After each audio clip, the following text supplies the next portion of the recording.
తెలంగాణ ప్రజలారా, ఈ మాయదారి కాంగ్రెస్ ని, ఈ దగుడుబాజీ బీఆర్ఎస్ ని నమ్మకండి, మోసపోకండి. ఇంకెన్నాళ్ళు చెప్పు ఈ దరిద్రాన్ని మనం మోస్తాం. ఇవాళ గుడ్ బై చెప్పే సమయం వచ్చింది. ఈసారి మా బీజేపీ అభ్యర్థులను గెలిపించుకోండి.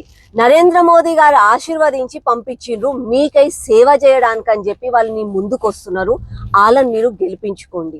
నేను మున్సిపల్ కార్పొరేషన్ ఎన్నికలల్లా ప్రచారానికి మీ ముందుకు వస్తున్నాను. ఇందరా అన్న, అసలు నేను చెప్పింది మీ చింతంతా నా డబ్బా మీదనే ఉంది కదన్నా. అసలుకి నాకు ఈ మధ్యకాలంలో ఒకటి అర్థమైంది. నా డబ్బాకైతే ఫుల్ ఫాలోయింగ్ ఉంది. అక్క ఇంత పెద్ద డబ్బాలు ఏం తింటది, ఈమె ఏం తెచ్చుకుంటుంది, ఇందులో ఏమేం స్పెషల్ ఉంటాయి ఈమె కోసం అని చెప్పి అయితే మస్తు మంది ఆలోచిస్తున్నారు. ఇక అన్న వినండి, ఒకసారి చెప్తా. మళ్ళా పాత క్యాసెటే వేస్తానన్నా. మా దగ్గర ఏముంటుందన్నా, సామాన్య కార్యకర్తలం, ప్రజల సేవ కోసం ముందుకొచ్చే కార్యకర్తలం. గేమ్ తింటామన్నా మేము, గింతంత పులిహోర, గింత పెరుగన్నం. నేనైతే నా డబ్బాలా మొన్న సంక్రాంతికి మిగిలిపోయిన నువ్వు లడ్డూలు తెచ్చుకున్నానన్నా. గంతే అన్న, మేమేం తినం. మేము సామాన్య భోజనం తింటాం, కానీ పోరాటం మాత్రం ప్రజల కోసం గట్టిగా చేస్తాం. ఇది మా బీజేపీ అన్న. మేము కాంగ్రెస్ వాళ్ళలాగా బీఆర్ఎస్ వాళ్ళలాగా డూప్లికేట్ అయితే కాదన్న.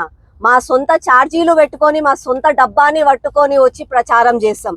ఈసారి తెలంగాణ రాష్ట్రంలో జరిగే మున్సిపల్ కార్పొరేషన్ ఎన్నికలలో మా కమలం పువ్వు గుర్తుకి ఓటేయండి.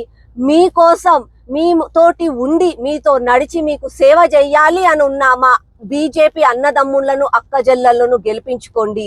మీ పట్టణాలని, మీ ఊర్లను కాపాడుకోండి.